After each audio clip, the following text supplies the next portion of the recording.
Greetings. I'm Darrow Miller and want to take a few minutes and introduce myself to you. I'm the co-founder of the DNA, but probably the more important things that you need to know, I've been a follower of Christ since I was 13 years old. I'm married to the bride of my youth. Her name is Marilyn. We've been married for 46 years and we have 4 children and 14 grandchildren and 1 more on the way. Aside from my coming to Christ and marrying my bride Marilyn, the 2 most important events that affected my life occurred in my late teens and early 20s. When I was in college, there was a group of 11 university students from Southern California and Arizona that went to Mexico City, and we spent 6 weeks working in an orphanage. I had never seen poverty before, and I remember as the train pulled into Mexico City, I saw people living in houses literally made out of trash. And in my culture, young men are taught not to cry.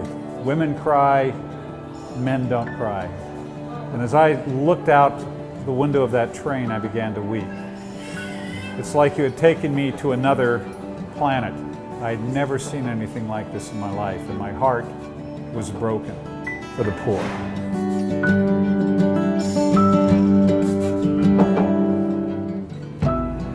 And I remember at that moment a conviction inside of me, and I said, I can't walk away from this. I want to see less poverty in the world when I die than there is today. Couldn't have told you what that meant, but that was one of those turning points in my life.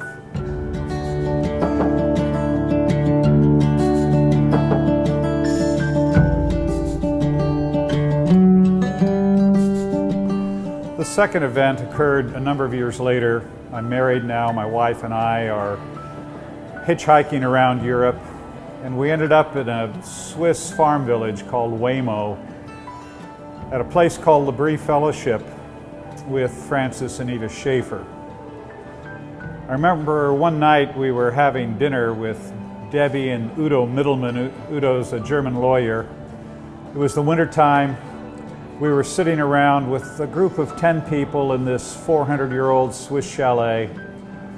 There were candles on the table, dried cut flowers from the field, classical music playing in the background, and gently outside this window of this old chalet, the snow was falling.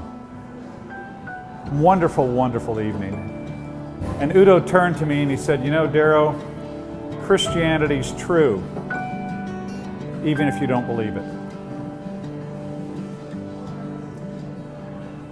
And I thought for a moment and I said to myself, I've been taught all my life as a Christian that Christianity is true because I believe it. And here is somebody telling me it's true even if I don't believe it. And I said, what did you say? And he said, Christianity's true even if you don't believe it. And this produced a crisis of faith for me. I didn't sleep for 2 nights. What is this man trying to say to me? And I finally realized what he was saying. He was saying that Christianity's true even if no one in the world believes. It has nothing to do with my belief or your belief. Christianity is true because God exists. And it's true to what is real. And I realized in that moment that I had a born-again heart, but my mind was not born again. I'd grown up in the United States. I was taught to think like a secular materialist. An atheist says there is no God, therefore there is no truth, therefore whatever you believe is what's true. If you believe in Mohammed, that's what's true for you. If you believe in Buddha, that's what's true for you. If you believe in Jesus, that's what's true for you. And I realized that I had a born-again heart and a pagan mind. And I needed to have my mind born again.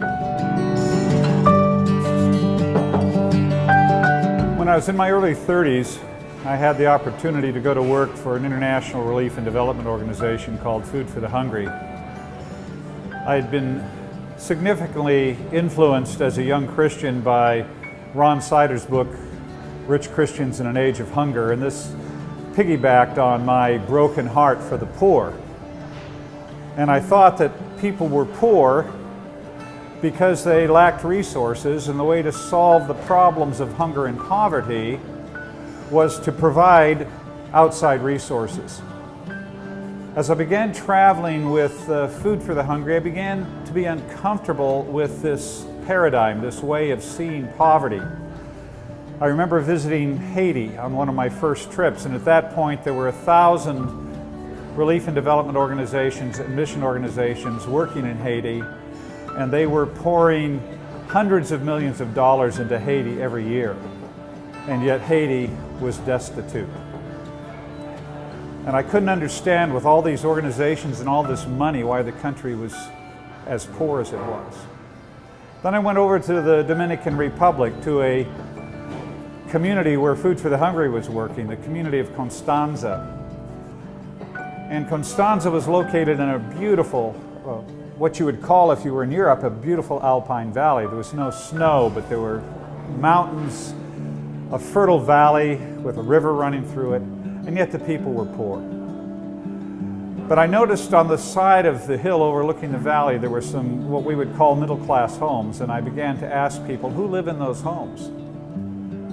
And they said, the Japanese. I said, what do you mean, the Japanese? And they explained how the Japanese had come to Constanza at the end of World War II, impoverished, not knowing the language of the culture, and they were looking to start life over again. And in 2 generations, they had prospered. And I began to ask the question, why are the Dominicans so poor, living in paradise? And why are these Japanese who moved here 2 generations ago prospering? I began to ask, and people said, well, the Dominicans are fatalistic.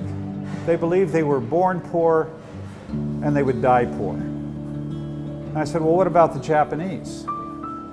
They said, the Japanese have a saying, gambare.